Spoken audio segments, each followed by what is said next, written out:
behaving, the Maharashtra Navnirman Sena is looking like nothing but a gang of thugs. First, they beat people in the name of of language, in the Marathi language. Is this how you would want your culture to be remembered? Your language to be remembered by all these goons coming out and beating people? Look at this, 5, 6 of them together, like we spoke about yesterday, coming out and beating this shopkeeper who spoke to me yesterday. Now, we were hoping that the police will act. We were hoping that the system will, in fact, wake up and show these goons the power of the law, the power of the constitution that the ministers in Maharashtra are sworn to. But unfortunately, not the case. Nothing has happened as far as these VVIP thugs are concerned. They were called in for questioning, and the police says, you know, it's the normal case. We are just calling them for questioning. Nothing beyond that. The goons of Maharashtra, of MNS, have been given a free run, and today the question is to the government of Maharashtra, not to the MNS. I don't expect anything from Raj Thackeray and his party, but will the Maharashtra government and the police ensure that the rule of law is being, in fact, adhered to in letter and spirit? Is that too much to ask? Because the member of parliament, the ministers in Maharashtra doesn't seem to, in fact, think so. Let me very quickly just go across and play out some reactions of some MNS leaders. We tried to ask them, hoping that they would have at least seen some sense in what they have done. Zero regret, ladies and gentlemen. They are brazening it out. Marathi भाषा के लिए मारा, उसने क्या answer दिया वो देखा तुमने? उनका जो अकड़ था वो देखा? क्या बोला उन्होंने? वो बोले कि मराठी सिखाओ हम लोग को आके, तो हम लोग को वो काम बचा है. उसने बोलना चाहिए कि बाबा मराठी मेरे को, मराठी ना बोलने के लिए आप मार सकते, लेकिन आप मराठी सिखा नहीं सकते. तो हम लोग को वो काम है क्या मराठी सिखाने का? हम लोग को काम धंधा काम है मराठी के लिए मारना. वो काम धंधा करेंगे, तो ये काम धंधा करेंगे, वो पैसा कमाएंगे और हम लोग उनको मराठी सिखाओ. ये थोड़ी बात होती है. उसने बोलना चाहिए कि बाबा मेरे को मराठी आता नहीं है, मराठी आता नहीं है, हम लोग सीख जाएंगे. मराठी क्यों नहीं बोलना है? जब आपने इनका अगर वीडियो देखा होगा तो इनका कहना था महाराष्ट्र में सभी भाषा बोली जाती है. सभी भाषा मराठी छोड़ के बोली जाएंगी. वो जितनी भी भाषा क्यों बोली जाएंगी? महाराष्ट्र की जब राजभाषा, जो अभिजात भाषा का दर्जा गवर्नमेंट ने दिया हुआ है, अभिजात का मतलब क्या हुआ? मूल भाषा. अगर कोई एक बंदा इस भाषा में अगर जवाब देता है कि महाराष्ट्र में कोई भी भाषा में बोल सकता है, तो ये हमारा भी सेंसिटिव हार्ट होता है ना इसमें. And you know why these thugs have the gumption to, in fact, come out and speak in the manner that they are? It's not about the language, you know, ladies and gentlemen. Everybody should respect every language, whichever state you are in. But is this the way? Why is this happening? Because the police and the government of Maharashtra have decided to give them a free run.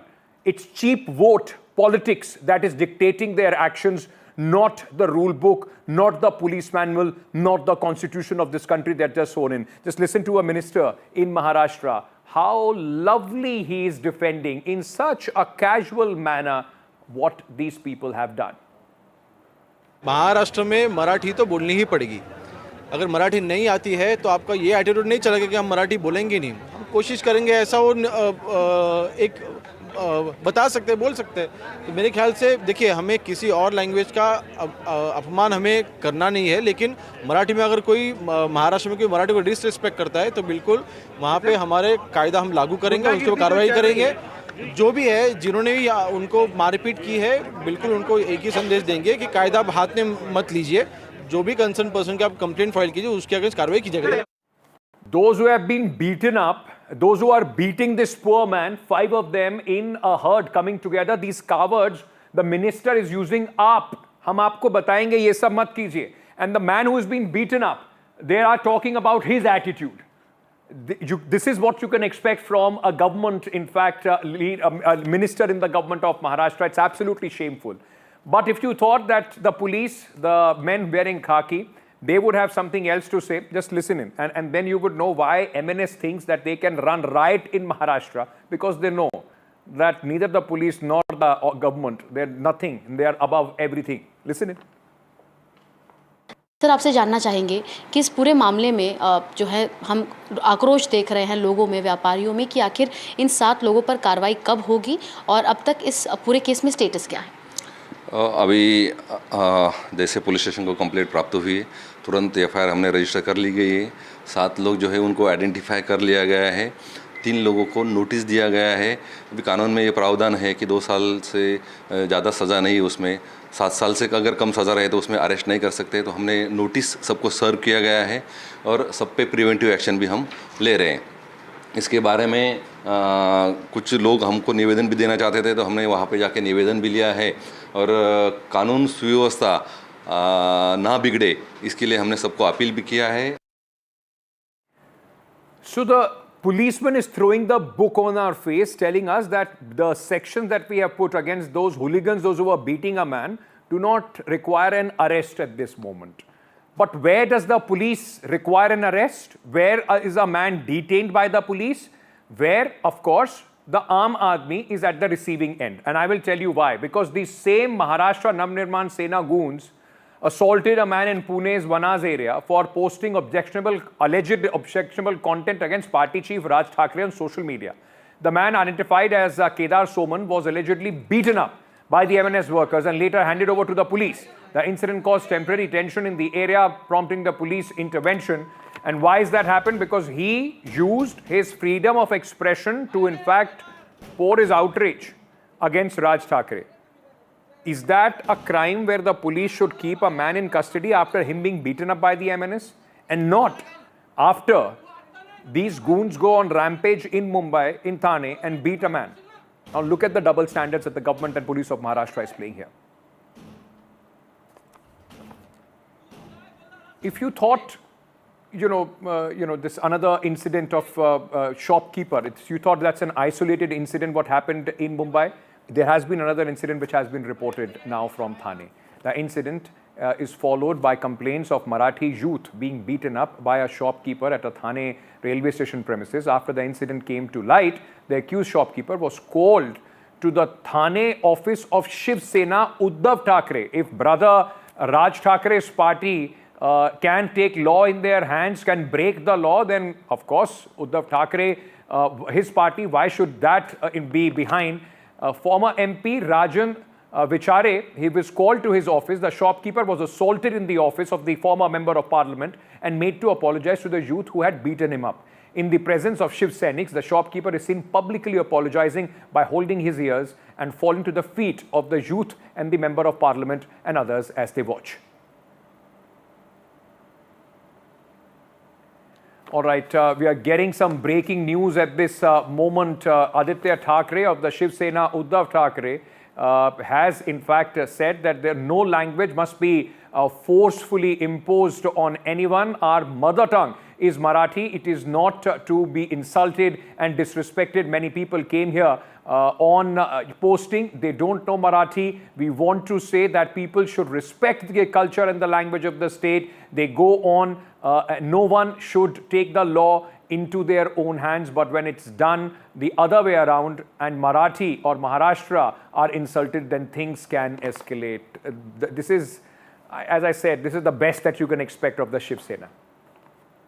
किसी भी भाषा की सख्ती हम पे ना हो, हमारी मातृभाषा मराठी है, उसका अपमान ना हो, उसे अपमानित ना किया जाए। बहुत सारे लोग ऐसे भी आते हैं जो पोस्टिंग पे आते हैं, बैंक में हो या कर्मचारी करके आते हो, उनको मराठी नहीं आती है। हमारा यही मानना है और यही कहना है कि सिर्फ जिस भी राज्य में जाते हो उसे अपमानित ना कीजिए, उसका आदर कीजिए। और आगे जाते हुए हमारा यही कहना होगा कि कोई भी कानून अपने हाथ में ना ले, लेकिन अगर कोई कानून दूसरी तरफ से भी कानून हाथ में लेता है या मराठी का अपमान करता है, महाराष्ट्र का अपमान करता है, तो फिर बातें आगे बढ़ सकती है। It's absolutely shocking that a leader who is an elected MLA as well says बातें आगे बढ़ सकती हैं, कानून हाथ में ना ले, but if disrespected, there are laws in this country. Everybody can feel disrespected and outraged about anything. Does that mean everybody should go on a rampage beating up people? But the question is not to Aditya Thackeray today. The question is not to Raj Thackeray today. We don't expect, after what they have shown and their history, we don't expect anything better out of them.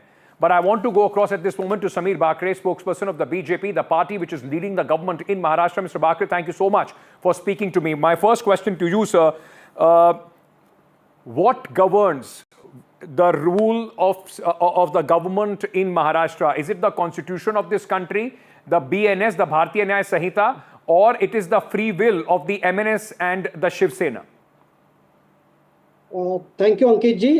Definitely, it's a constitution, it's a rule of law, governs the Maharashtra government under Honorable Devendra ji Fadnavis, who is a strong home minister. And you have seen that the already people have been booked, 7 people have been booked for the assault, and no Gundagardi will be tolerated in Maharashtra on the pretext of any language or any caste basis. See, you understand this. This is a pattern which MNS is trying to repeat before every election, and the law will come down heavily on them. These people will be interrogated. Bakri Saab, hold on, sir. Hold on. It's not about the words that you are using here that the law will come down heavily on them. There has to be, your words and your government words have to be backed by action. It's been 3 days. FIR has been registered in the Mumbai case. You heard the police officer there very clearly saying that, oh, they have not been booked under sections which require an arrest right now. You are talking about history of MNS and Shiv Sena. All this is happening because you have given a free run to them, sir. Definitely not, Mr. Ankit. Basically, Maharashtra is the peace-loving state, and this incident like this will never be tolerated because Mumbai is a economic capital of the country, and every citizen has right to come here and work and accordingly pursue his profession or business. So, whatever I have heard from the police officer, I am sure that the true and fair inquiry will be done, and strict action under whatever sections are applicable will be How taken. much time do we need for an inquiry when there is a video evidence of these people assaulting a man? On the other hand, in Pune, your police, sir, you are saying Devendra Fadnavis, the chief minister, who is also the home minister, is a strong home minister. He gets, his police arrests a person because he wrote a social media post against Mr. Raj Thackeray. Isn't that double standards of policing and the government of Maharashtra completely closing their eye to what is happening as far as MNS and Shiv Sena is concerned, sir? Absolutely not. Whatever incident has happened in Pune, the arrest has not been made. But I am saying that those people who were trying to trouble the person, they are taken in control by a policeman, and any untoward incident which was going to happen was controlled in time. Bakri Saab, can you, as the leader of the BJP, a spokesperson of the party, can you assure the audience here that all these 7 people, those who assaulted the shopkeeper, and all these goons, those who are standing outside somebody's residence in Pune and also in Thane, where a former Shiv Sena MP gets somebody beaten up in his own house, are these leaders or are these Mawalis and Gundas, those who have been given a free run? When will they be arrested, sir? Give me a timeline. Will you speak to the Home Minister and get them arrested? They will be soon brought to the book and strict action will be taken on them. I have already repeated, and if the arrest is required, police will definitely arrest them and produce before the court, and whatever charge sheet will be filed, the case will be pursued in a very fast track manner. And let me assure the people of Maharashtra that the government under Mr. Devendra Fadnavis is well aware of these Gunda elements, and preventive steps are being taken so that no further incidents takes place like this. Do you think, sir, that the police inspires confidence, your government inspires confidence by waiting for 48 hours to act against these elements? Do you have a message for Raj Thackeray? Because it doesn't seem that Mr. Thackeray is bothered about what you do. I have only one message for Mr. Raj Sahib Thackeray, that I am also a Marathi. 14 crore people of Maharashtra, mostly of them are Marathi. Everyone is proud of their language. But our language doesn't permit, or our culture doesn't permit that we take law in our own hands and do violence on people who have come here for their business or profession or living. So I am saying again to the MNS people, if you continue this way of doing Gundagardi, you will be strictly penalized by our government. I hope these are not empty words by the BJP. I hope these are not the empty words by the Maharashtra government, and we are going to see action as far as these cases are concerned. And remember, we will pursue this story till the time action is taken. No matter who you are, no matter what your concern is, you can't go on beating people to enforce your will on people, whether it is Maharashtra or anywhere else in the country. This is something that we will take up every time goons, in fact, take law in their own hand and they feel that they are above the constitution, the law, the rule of law in this country. Mr. Bakre, thank you for speaking to me on this. I'm going to come back to you for our other story, but at this moment, let's very quickly take a break on the broadcast. We are coming back. Remember the story that I showed you yesterday, the plight of this 75-year-old farmer. Now, of course, I'm happy to report at least that there is a debate on the plight of the farmers, which has reignited, post this story. We'll talk about that after a very short break. Stay tuned.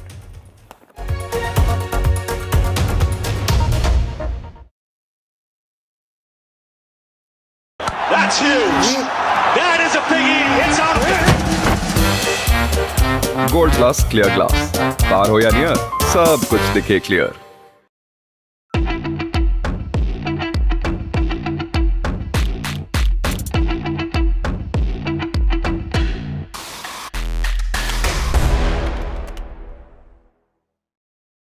I want to come now to the AMCA. I want to get into that because it is from the AMCA that this entire situation is what it is and why we're talking about it. The fact that the AMCA isn't here. No. The AMCA is a long way off. It's virtual reality. And 2 days, Vishnu, 2 days after Operation Sindoor is when the government cleared what is called the execution model for the AMCA, which basically meant that the private sector and the public sector could compete to build and develop the AMCA. But forget that. Forget about who's going to build and develop it.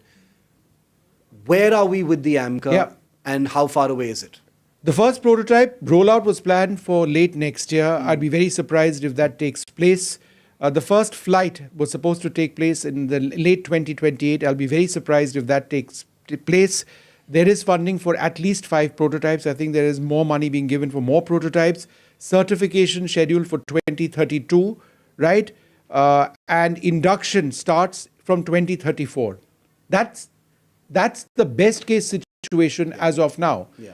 Now, this means that Pakistan, once they start acquiring the J-35 at some stage this year, assuming that they get even 10 every year, it'll be actually at a faster rate. They would be operating stealth aircraft for 10 years, a full decade before India starts acquiring our first one. And with this being our first platform, the AMCA has to really deliver. Yeah. It has to be current. And remember, the Chinese have gone beyond the 5th generation. This is not going to be something we spend billions on to make it a Pakistan-centric platform. It needs to be China-specific as well and Pakistan-specific. And therefore, what the Air Chief said the other day when he was, I think, addressing industry was very important. The AMCA has to be of the current generation when it comes online. Which is 9 years from now. Starting induction in about 10 years from now. Starting. Best case scenario, right?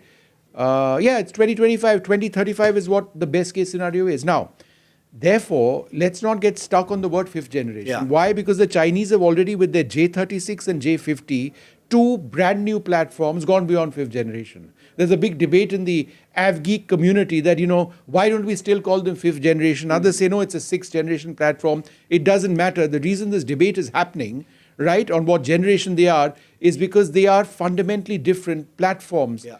With and objectives and goals, right, from what we've seen from any other aircraft in aviation history. These are phenomenal designs that the Chinese have got out.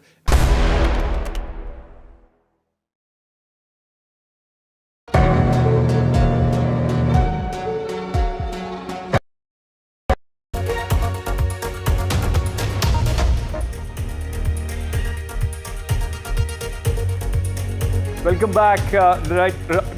Yesterday I showed you this picture which was coming in from Latur of this 75-year-old farmer who could not even afford a bull and had to in fact use his, whatever his frail body could allow, the strength to plow his field, get it ready for the next round of sowing. His wife also in fact helping in this.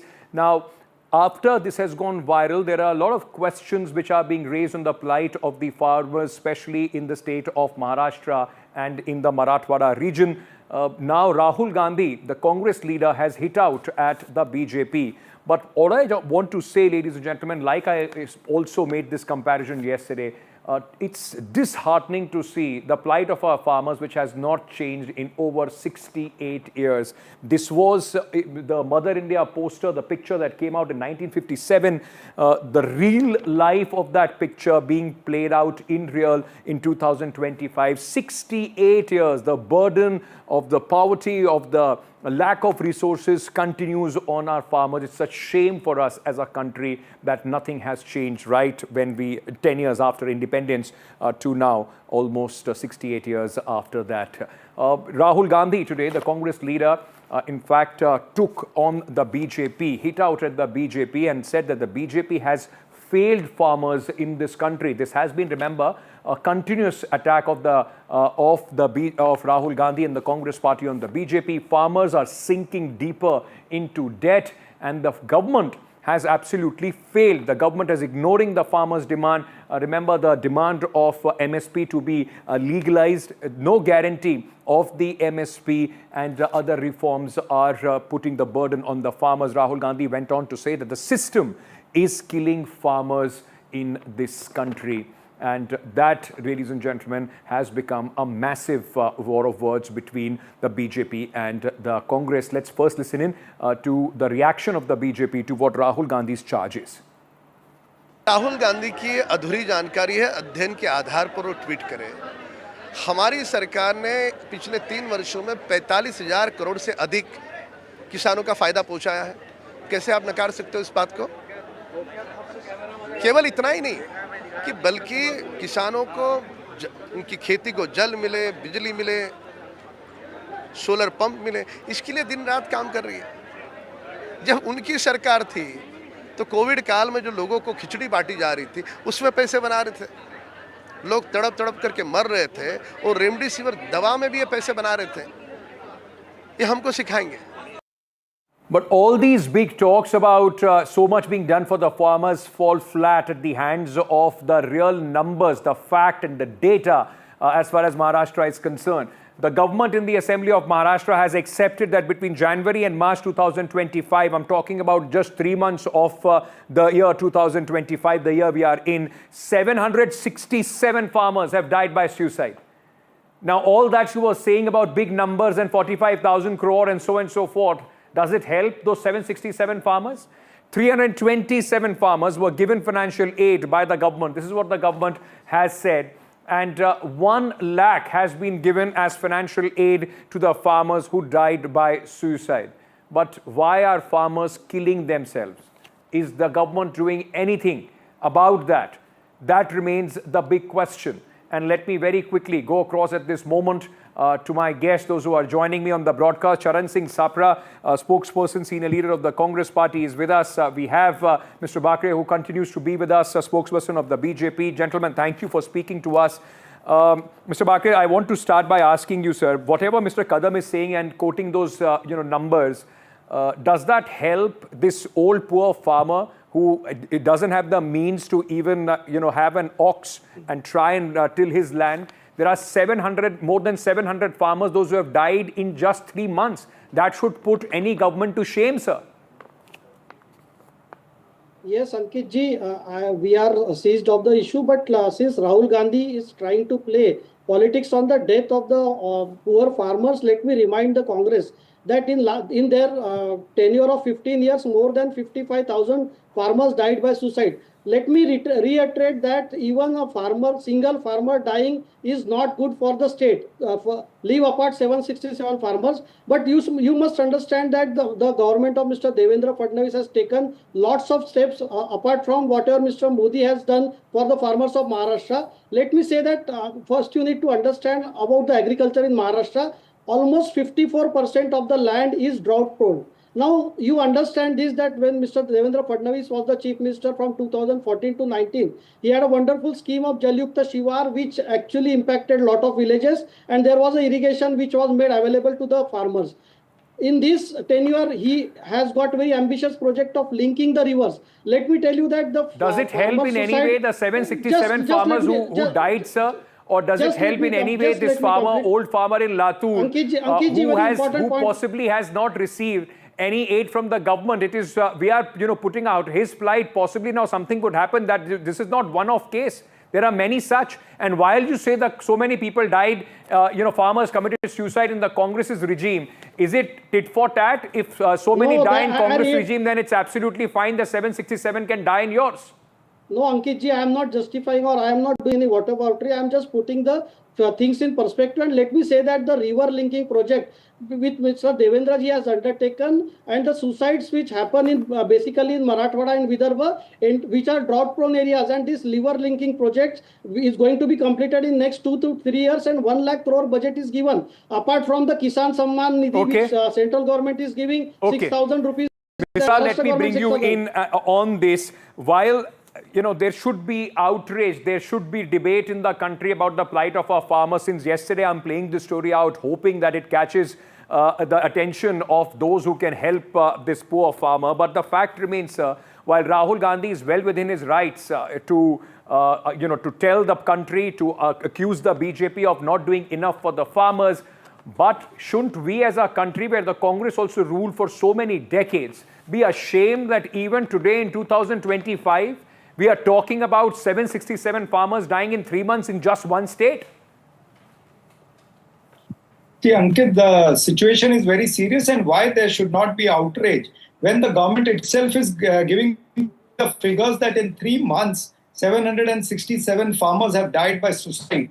They have committed suicide. And when the government themselves, they gave a different figure earlier, and they're saying today there is no loan waiver from this government till now, and neither the finance from Mr. Ajit Pawar, he has not agreed also to give a loan waiver. He gave a plain statement in the House that there can't be a farm loan waiver for another 2 years. They can waive off the loans of the industrialists to the tune of 16 or 17 lakh crores, but they can't waive off the loans of these poor farmers. This is the situation what we are seeing in Maharashtra. कि ये तो अभी एक अंबादास पवार की तो एक झांकी है. There are so many such cases. And let me also bring to your notice that how insensitive the ministers are today. I can remind you of Manikrao Kokate, who said कि 1 रुपए का जो 1 रुपए के सामने जो लोन मिलता है, 1 रुपया तो भिखारी भी नहीं लेता. Means he says कि farmers are worse than the beggars also. Then Baban Rao Lonikar, when he was addressing the farmers, he said कि आपके पास में जो कुछ भी है, चप्पल से लेकर के जूता से लेकर के everything is given by Narendra Modi. See, this is the kind of mindset. But Mr. Sapra, this is the may I interject and ask you this? Like I said, you're well within your rights to point out, and that's the role of the opposition. I don't buy the argument of the BJP that politics is happening on the deaths of the farmers. If the opposition party does not raise that question, then who will? But the fact remains also, sir, that while you point this finger out, where is the economics? Where is the maths that tells you that a loan waiver will be a panacea? Congress party had given a loan waiver when they were in government. Has that improved the condition of the farmers? Will the legal guarantee for the MSP, will that improve the condition of the farmers? And if so, why isn't the Congress party doing that in the states ruled by the Congress party itself? See, let me remind you that during UPA, Dr. Manmohan Singh had given a loan waiver of 70,000 crores. Now the situation keeps evolving as the year passes. The current dispensation should apply accordingly. Let me bring one major thing to notice, that in Maharashtra, Chhatrapati Shivaji Maharaj Krishi Samman Yojana, you know how much amount is pending, the farmers are not paid. It is 5,975 crores are pending of 6.5 lakh farmers of Maharashtra. First of all, Devendra Fadnavis and Narendra Modi should apologize to the people of Maharashtra, and especially to the farmers of Maharashtra, because during the assembly elections, not only Narendra Modi but also Devendra Fadnavis, they had promised, it was in the BJP manifesto, that they will give a loan waiver to the farmers. That's why the farmers in Jalgaon and in Pune, they have burned the effigies of BJP leaders. Sir, they have burned the copies of manifesto. But if loan waiver was the magic capsule, then when Dr. Manmohan Singh did, after that, the farmers should have been absolutely happy. There shouldn't have been all these deaths which are taking place. But Mr. Bakre, let me ask you this. Sir.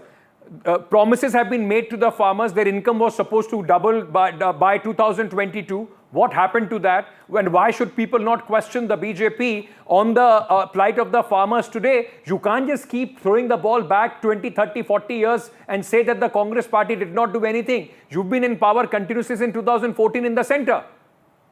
Yes, absolutely, Ankit ji. We are not putting the ball in Congress court. Let me say that lot of affirmative actions have been taken by Honorable Devendra Fadnavis ji.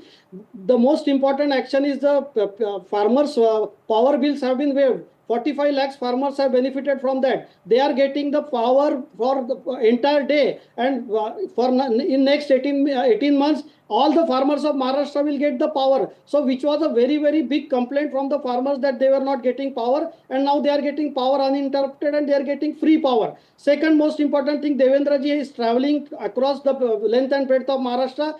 For every region, for every district, he has his planning. What is the government doing, sir, to ensure that the farmers don't kill themselves? What is the plan? Where is that plan for Marathwada? 767 farmers in 3 months. Any government should hang its head in shame, sir.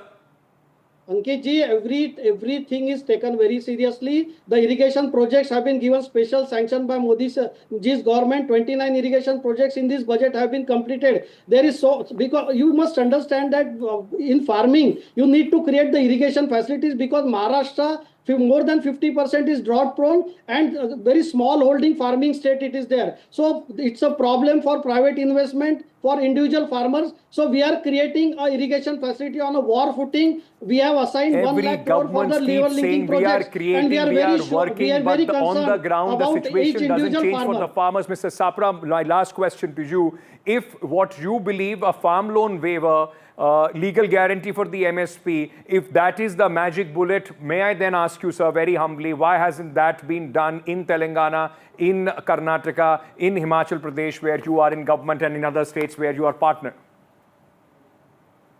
See, let me remind you that MSP and all that is to be decided by the central government.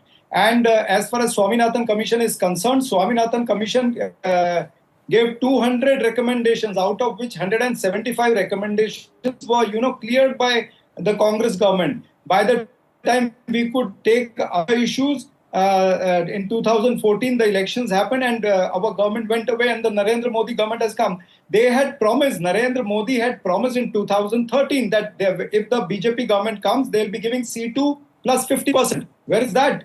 It is 11 years now. So they are not talking about it. Moreover, when you talk about Maharashtra, there are various other examples, like the Shopkeeper highway is now coming from Nagpur to Goa.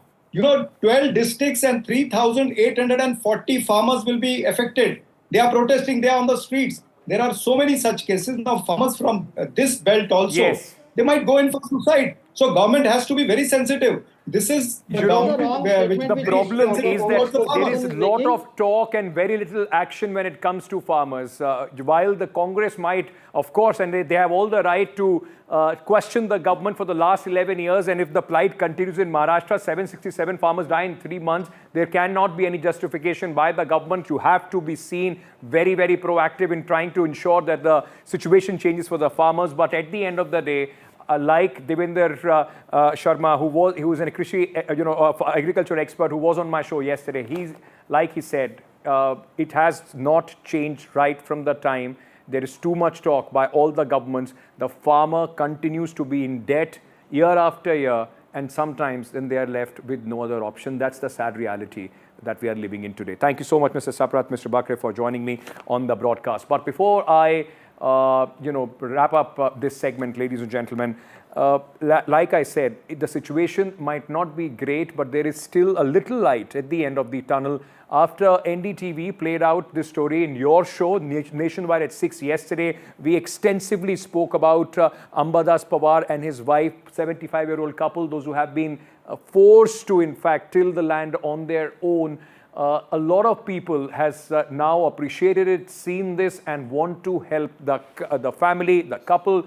In fact, the farmer couple has started receiving financial help. A check of ₹1 lakh has been given to them by Raghu, Akpari Seva Trust of Hyderabad, and local Congress leaders have also now made a beeline to help meet the family and help them out. I'm very glad to report that Sonu Sood has also said that he will be helping the farmer. He will send them bulls because they don't know how to run a tractor. But I'm very happy that people are coming out. There have been organizations, those who have sent NDTV, us, an email like the one that you see here, that they saw this on our program. This is a company from Sigma Corporation Private Limited. They've sent us this, in fact, video, and have said that they are willing to help the farmers. Nothing makes us more happy and proud of our journalism when we can help the people of our country. That is exactly what our journalism is all about, in service of the people of our country. We are hoping their plight changes, and with this example, the plight of the farmers also changes in our country. हमारे तालुका कृषि अधिकारी कार्यालय की team, हमारे सहायक कृषि अधिकारी, उप कृषि अधिकारी, मंडल कृषि अधिकारी और मैं खुद तालुका कृषि अधिकारी खेती पे जाके उनके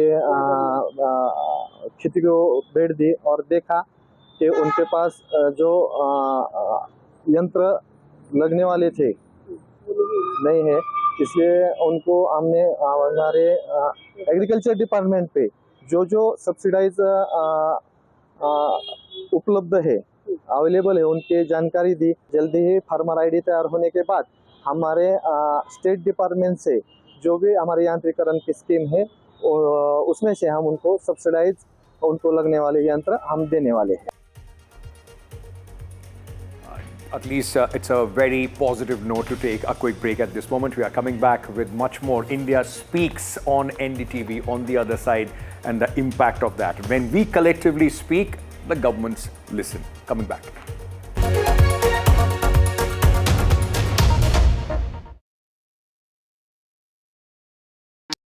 तू ही तो है जिसकी सच्चाई वाली क्लैरिटी की वजह से मैं आज यहाँ हूँ। गोल्ड प्लस सिल्वॉक्सी मिरर्स, ऐसी क्लैरिटी कि आपको सिर्फ सच नजर आए, चाहे कितने भी साल बीत जाएं।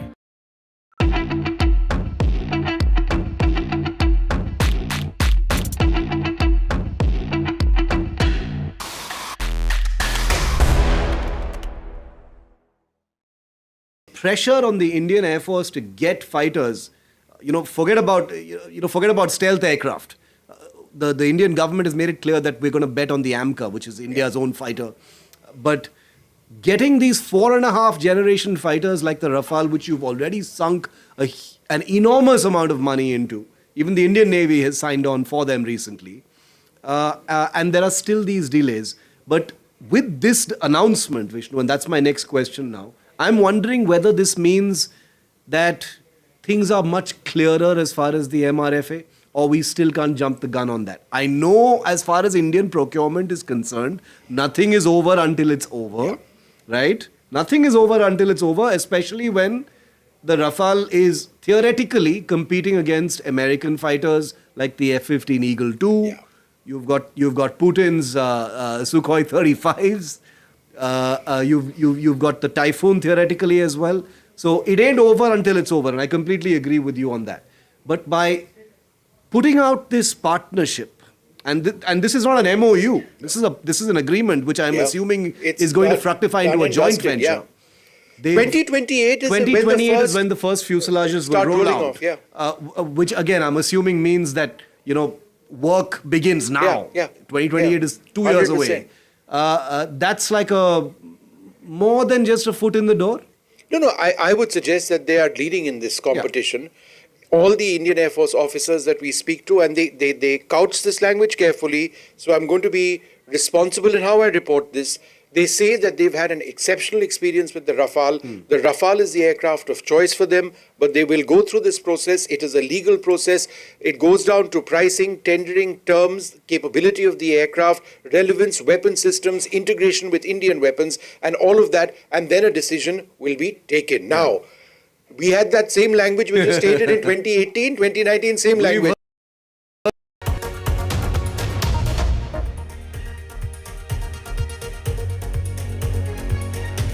Welcome back, viewers. You know that we have, continuously now focusing on a new section, a new segment on our show, and that is your voice, because it matters. India Speaks on NDTV. And today, India Speaks on NDTV, the way we have been putting your voices out has had an impact, and the government of Delhi has been forced to take a U-turn on a very bizarre policy that had come out. If your vehicle is in absolutely tip-top condition, it's 10-year-old diesel vehicle or a 15-year-old petrol vehicle, the government of Delhi decided you are not going to be supplied fuel from July 1st. Now, this created a lot of confusion. It also created a lot of anger, and it also, created a significant financial burden on the people, those who were not ready to part away with their vehicles, even if they were in a good shape. Now, what has happened, what has prompted the government's U-turn? So before and after, let me very quickly tell you, and once again congratulate all of you, because it is your voice, ladies and gentlemen, in Delhi that has forced the government to make a U-turn. The old policy was 10-year-old diesel vehicles will be scrapped. Now the Delhi minister has come out, Mr. Sirsa, Manjinder Singh Sirsa, and one minister has come out and said a fuel ban is not feasible, and hence they are relooking as far as this entire policy is concerned. Apart from that, the old policy also said 15-year-old petrol vehicles will be scrapped. The minister now has gone and said the vehicles won't be seized because of age. If they have to be certain parameters, if they pass those fitness parameters, pollution parameters, then that vehicle will not be seized.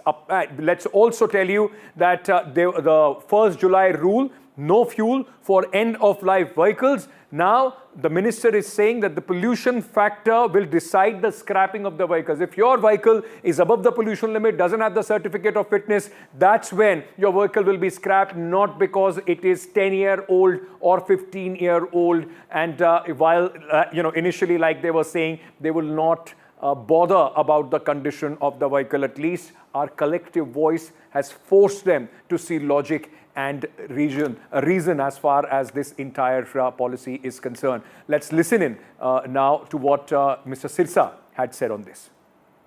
Because of the technological and extremely complex system and lack of integration with neighboring states, there is a public discontent and outcry.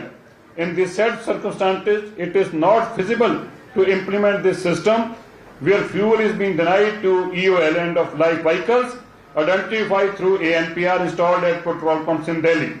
हम इनको जानकारी दी है कि इसके चलते ANPR को implement करना, इस सिस्टम को इम्प्लीमेंट करना अभी फिजिबल नहीं है. इसलिए जो बाकी स्टेट्स के अंदर जब आप बाकी जिस तरीके से NCR के अंदर जब आप इसको इम्प्लीमेंट करेंगे, साथ साथ में तब तक हम भी अपने आप को टेक्नोलॉजिकली इसको जानकारी लेकर इसको अपग्रेड करके इसके टेस्ट करके उसके बाद ही इसको भी हम भी इंप्लीमेंट करने की स्थिति में होंगे. All right, let me very quickly bring in at this moment Tehseen Poonawala, well-known political analyst, columnist and consultant. Tehseen, thank you for speaking to us. We are also being joined by Air Marshal Sanjeev Kapoor, former Director General, Inspection and Flight Safety, whose words, in fact, went viral after he expressed his opinion on this policy.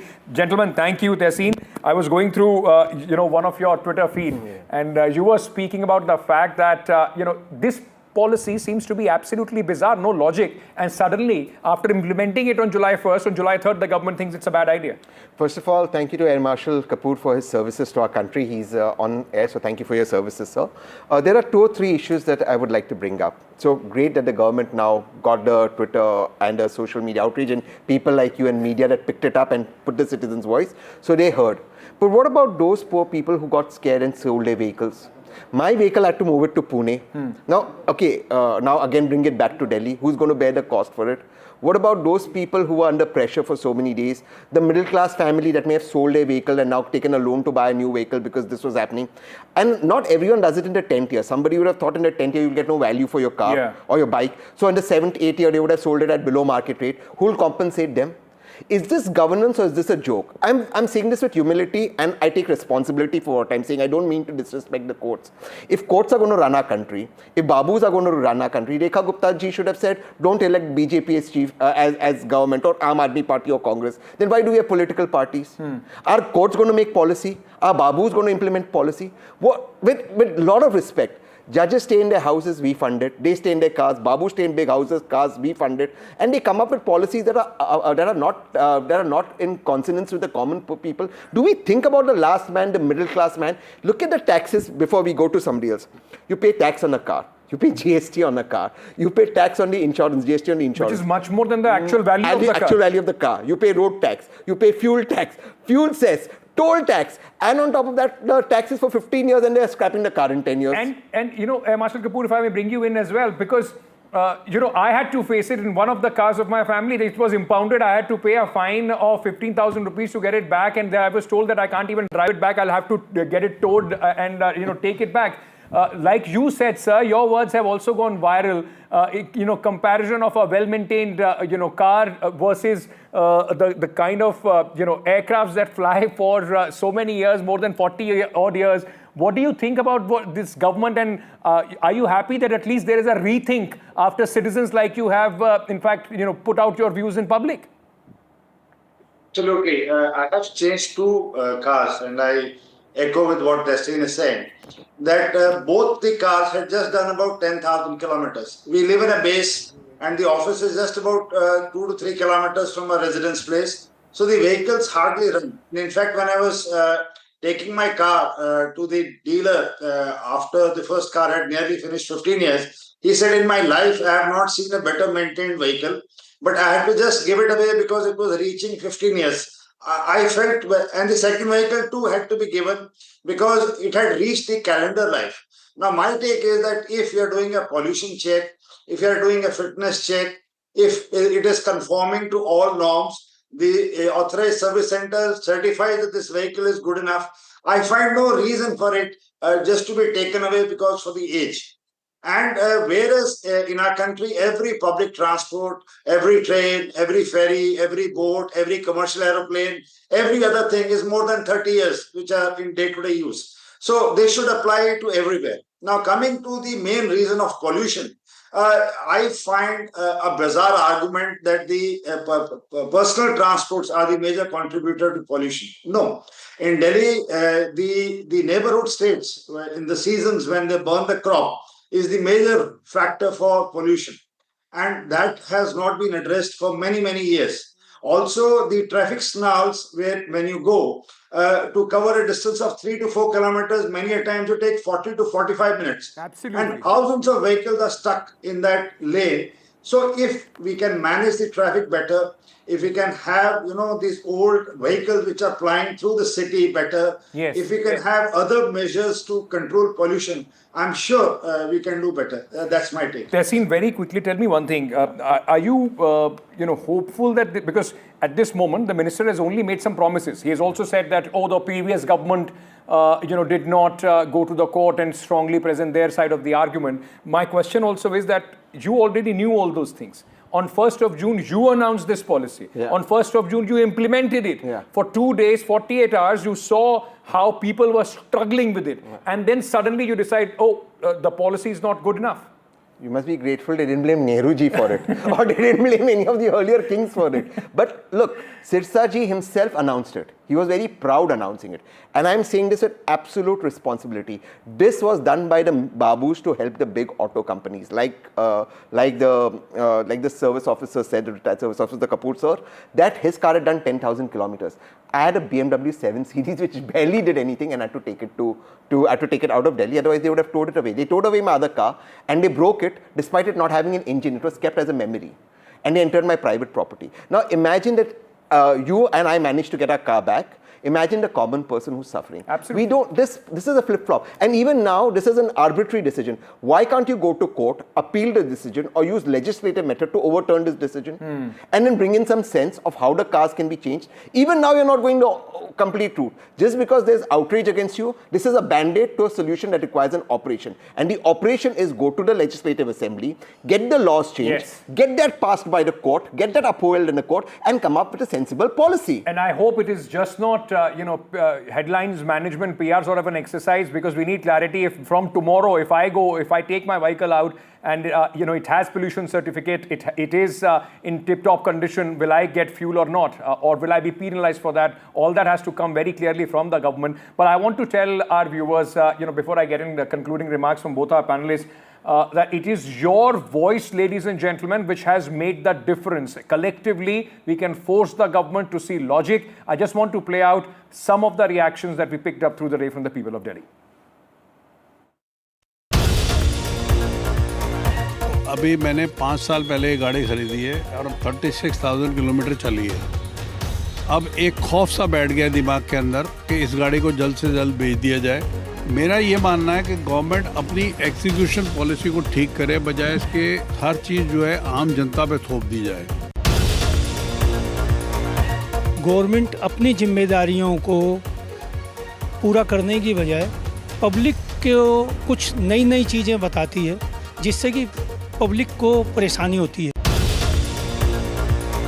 It's a terrible decision. Like all these people who have bought all those vehicles, for some people it isn't just about buying a car, it's an emotional thing, right? It's sentimental. I personally don't like the idea a lot because my car is older than 10 years, so it's going to be a little difficult for people like me. But I think it's a good thing in the larger picture for the environment, because I'm assuming the whole idea behind this ruling is so that the environment is bettered in any way possible. So, but yeah, I think normal people are going to face a problem because not everybody can afford a car, to change a car in every 5 years. I wonder for how long with that red Ferrari would be able to continue to fly on the roads that we saw in one of those pictures while you were speaking, if this rule continues. He was member of the Khan Market gang. Okay, in conclusion, let me ask you, Marshal Sanjeev Kapoor, what would you expect? Because yes, the government has showed intent that, you know, this policy should be reversed, but we still are waiting for some sort of official order. Should there be, sir, the parameter should be the condition of your car, have more stringent parameters as far as pollution is concerned, but don't penalize people for maintaining their car. Absolutely. A lot of states have this rule that when you go in for fitness extension after 15 years outside Delhi, they ask for the authorized service center to certify along with the pollution check, and there is a physical examination done at the RTO office to certify that this vehicle, after having done these two checks, is good in a condition to continue, and they give extension for 5 years. Why can't this rule apply in Delhi? Why is Delhi so special? And why is the pollution an issue only restricted to Delhi? Why not to the neighboring states? Why not to the complete North India if that is the problem? So we are not addressing the real issues. These are just the symptoms that we are trying to address. That's my take. It's a band-aid sort of an approach for every problem. Tehseen, in conclusion, like he said, I mean, it's also time for a nationwide policy, then, you know, leaving it to the states to do whatever they are doing, because everybody gets affected with polluted air. Absolutely. And then again, you know, this policy is so ill thought of. Where will you dispose of the waste of that car that's gone to the scrap? The batteries and the other equipment. We don't have a policy for that as well. So that is again piling up in Delhi and causing more pollution. As the Air Marshal said, that the biggest cause of pollution in North India, in Delhi, is the stubble burning. There the government is hapless, and then it comes down on middle class people. Then you buy a new car, pay taxes, and they'll use our money to give freebies. Yes. That's the thing, you know, people can't be penalized. There have to be policies which are well thought of, well perceived.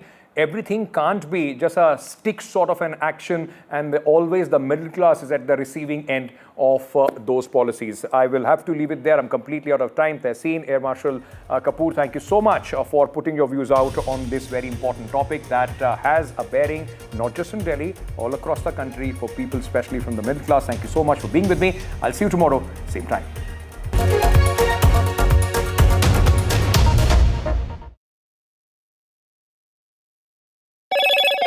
Hello, Moto.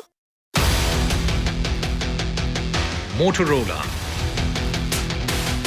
India's leading AI smartphone brand.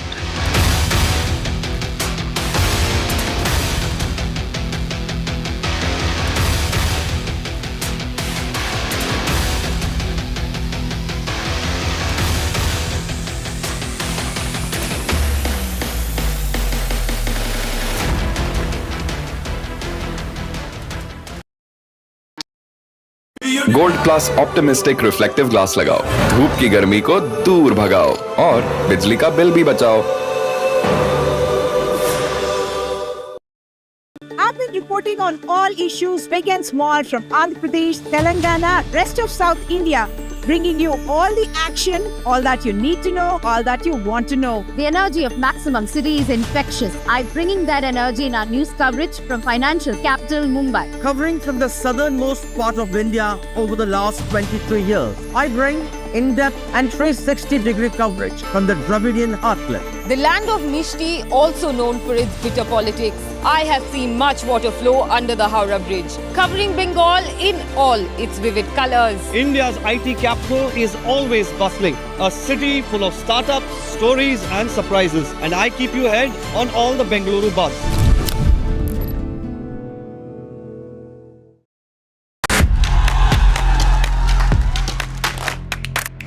बदलाव की इच्छा रखने वाले लोग, उनको ये तय करना है कि वो जनसुराज जैसे नए विकल्प को चुनते हैं कि फिर पिटे पिटाए अपनी पूरी पुरानी व्यवस्था में जाना चाहते हैं। मैं चिराग पासवान पूरी तरीके से बिहार विधानसभा का चुनाव लड़ने के लिए तैयार हूँ और तत्पर। कि जैसे जी मुख्यमंत्री बने हैं, हमारी पूरी सपोर्ट है उनको। हम किंग मेकर की भूमिका में रहना चाहते हैं। कि लोग घर से बाहर नहीं निकल पाते थे। प्रधानमंत्री जी को बताना चाहिए कि इनका जो बिहार में जो सरकार है, 50% जो नीतीश जी की मंत्रिमंडल में जो लोग बैठे हैं वो परिवारवादी लोग हैं। वो अपने आप को भी परिवारवादी बोले।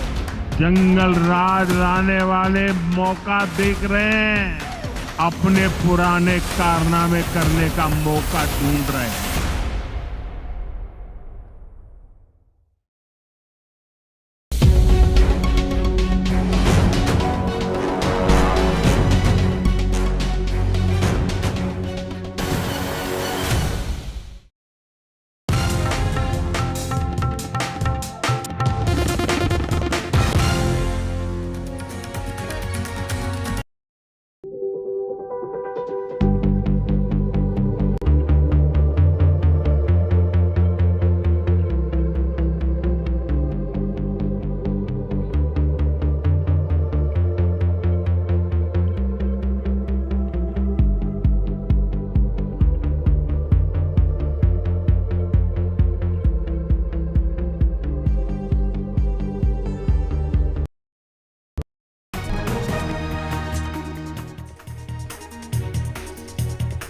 Hello and welcome to the Southern View. What's lined up on the show this evening? It's time for me to say Namaskaram, Namaskara, Baunara, Nallar Kingla Vasudha. Vanakkam Veera and Namaskar to all our viewers. Special focus this evening, Veera, on the political landscape in Tamil Nadu heating up ahead of 2026, starting with ruling party DMK's membership drive. Also an ugly political exchange in Andhra Pradesh and the shocking case of an assault on a senior bureaucrat in Odisha. But first, let's take you through the headlines we're tracking this hour. Is the Maharashtra police dodging action against MNS Goons who slapped a shopkeeper for not speaking Marathi? The police say no arrest possible even after 4 of the 7 assaulters reached the police station. Another rape that rocks the country in Pune. An intruder poses as a delivery boy and enters a society, rapes a resident. The police have formed several teams to nab the alleged rapist. And this is a story of inspiration. He failed class 11 but now has an IIT seat. This Pani Puri seller's son is a story that needs to be heard and told again and again.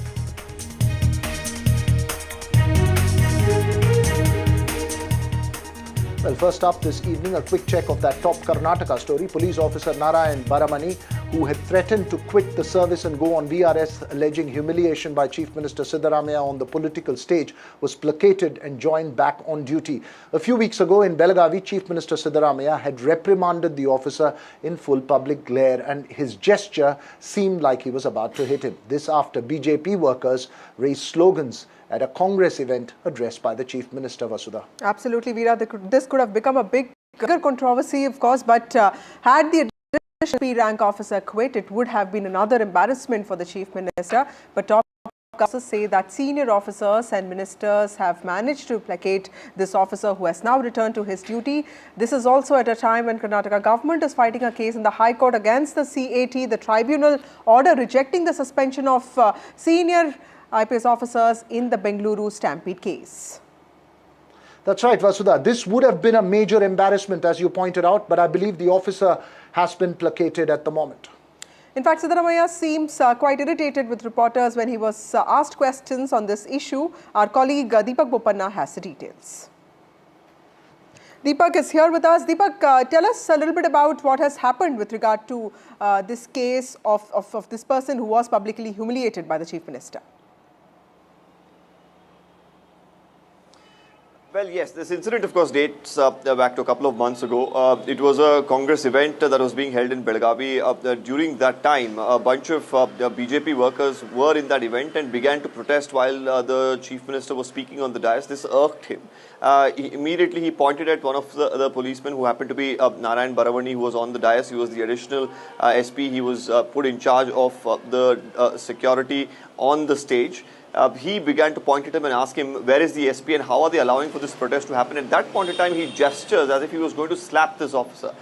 It went viral. We, of course, had spoken about it back then. Many of the media houses had picked that up. And, he came under a lot of flack for that gesture as to why would he lose his cool when he knew that officer on the dais had nothing to do or could not really control what was happening, right in front where the event was actually happening. Now, after that, the officer earlier this month has written to his superiors saying that he was humiliated, he felt demotivated, his morale was down, and he wanted to actually voluntarily retire from service, and said that nobody even from his own force came to his aid. Now, after that, we've heard from the Home Minister, we've heard from multiple leaders who've said that they've spoken to him. The Chief Minister has had a conversation with him. The higher officers have had a conversation with him. They've promised him good postings as well. And finally, today we've heard from the officer himself, who says that after all of these conversations, he has decided to report back to duty. Would this mean that he has put an end to the kind of problems that he has had, or is this going to resurface? That is something that remains to be seen. Right. Thanks very much, Deepak, for that update. Meanwhile, the government asked the High Court for more time after it asked the government to justify the suspensions, Vasudha, of the IPS officers in the Stampede case. Remember, the CAT delivered a strong order against the suspension of IGP rank officer Vikash Kumar Vikash. Well, Veera, that's not the only controversy in Karnataka. The state's survey to enumerate scheduled castes leading to an exchange with some residents, and the BJP complaining about BBMP officials pasting stickers on doors of residents who weren't really available for the survey. Now, that has also raised questions on whether it's being carried out accurately or not. That's right. BBMP and the Chief Minister declaring that those stickers were only meant to ensure that people respond, register online their details and documents, but nevertheless a BJP Congress exchange. Listen in. When Siddaramaiah already has spent more than 160 crores, why is he going for a second census? When central government has already taken decision to do census and caste census across the country, what is necessary for Chief Minister Siddaramaiah to spend more 500 crores on this caste census? Why is he in a hurry? So Siddaramaiah, the intention of Siddaramaiah is very clear. Caste census, Siddaramaiah is using it as a tool to save his CM's kursi. ನೋಡಪ್ಪ ಒಂದು ವೇಳೆ ನಿಮಗೆ ಆ ಥರ ಇದ್ರೆ online ಮಾಡಿ online ಮಾಡಕ್ಕೆ ಏನೋ ತೊಂದರೆ ಇದೆಯಾ ತೊಂದರೆ ಇದೆಯಂದ್ರೆ ಕೇಳಪ್ಪ ನಿಮ್ಗೆ ಏನಾದ್ರು ತೊಂದರೆ ಇದೆಯಾ ಆನ್ಲೈನ್ ಕಳಿಸ್ಕೊಡ್ಲಿಕ್ಕೆ ನಿಮ್ಗೆ ಏನ್ ತೊಂದರೆ ಹೇಳು ನಿಮ್ಗೆ ಆನ್ಲೈನ್ ನಲ್ಲಿ ಅಕ್ಸೆಪ್ಟ್ ಮಾಡ್ತೀವಿ ಮನೆಗೆ ಹೋದ್ರೆ ಅಕ್ಸೆಪ್ಟ್ ಮಾಡ್ತೀವಿ ಮೀಟಿಂಗ್ಗಳಲ್ಲಿ ಅಕ್ಸೆಪ್ಟ್ ಮಾಡ್ತೀವಿ ಯಾವ್ದಾದ್ರು ಈ ದಾರಿಗಳಲ್ಲಿ ಯಾವ್ದಾದ್ರು ಒಂದು ದಾರಿನಲ್ಲಿ ನೀವು ನಿಮ್ ಜಾತಿ ಹೇಳ್ಕೋಬೇಕು ಅದು ಪರಿಶಿಷ್ಟ ಜಾತಿ ಮಾತ್ರ ಪರಿಶಿಷ್ಟ ಜಾತಿ 101 ಜಾತಿಗಳಿವೆ ಪರಿಶಿಷ್ಟ ಜಾತಿ ಪರಿಶಿಷ್ಟ ವರ್ಗ. Well, it's big breaking news from the world of cricket, Vasudha. Shubham Gill's historic double 100. And he's the only sixth Indian captain to score 200. In fact, Shubman Gill leads the charge for India. This has happened in England. Rika joins us with more details on this. Rika, explain to us the importance of Shubman Gill's achievement today. He has really scripted history. Well, it is a history scripted indeed, because he becomes the first Indian captain to score a double ton in England. There has been many records along the way, but I have to talk to you about the quality of the double 100 that was scored in Birmingham. perfect batting conditions at Edgbaston, and Shubman Gill batted most of yesterday, the first session today. It's into the second session that he has now scored his double ton. It is indeed a very, very memorable moment for India. Remember, in the last test, he scored 100. Despite that, India lost. And this test, it seemed that he has come out with the intent of not just leading India from the front, but leading India to a victory. And that's what the Indian batters are trying to do by piling up runs. 474 is what India has got as of now for 6 wickets. Shubman along the way had a double century partnership with Ravindra Jadeja. He's had 2 half-century partnerships as well. There are some beautiful strokes he's played along the covers, along the extra cover, along different regions of the ground, and he has set up a perfect test match for India. Right, no cover from the Gill double century there, Rika. He's on top of the test hill right now. Thanks very much. But now back to our world of politics, to our special focus this evening. The DMK seems all set to jump into poll mode. In fact, it has already jumped in, with Chief Minister M.K. Stalin launching a door-to-door campaign for enrollment in the party.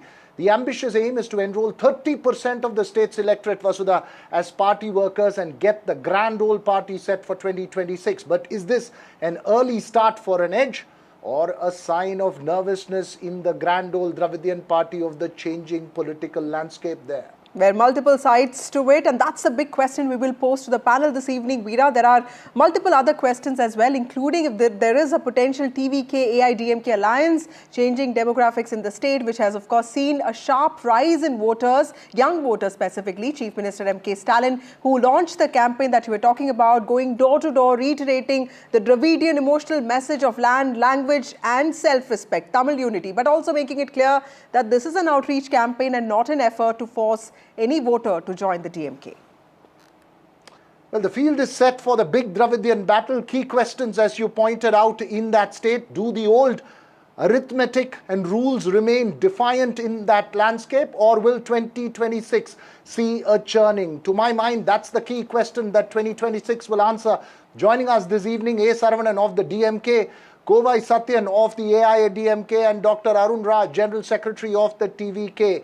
Let me begin for a change with the newest entrant in that field. The DMK seems all set, Dr. Arun Raj, with a strategy in place and door-to-door campaign. The AIADMK and EPS are set to launch their Yatra. Is the TVK still lagging behind in getting its act together? Star power alone is often not enough in electoral politics.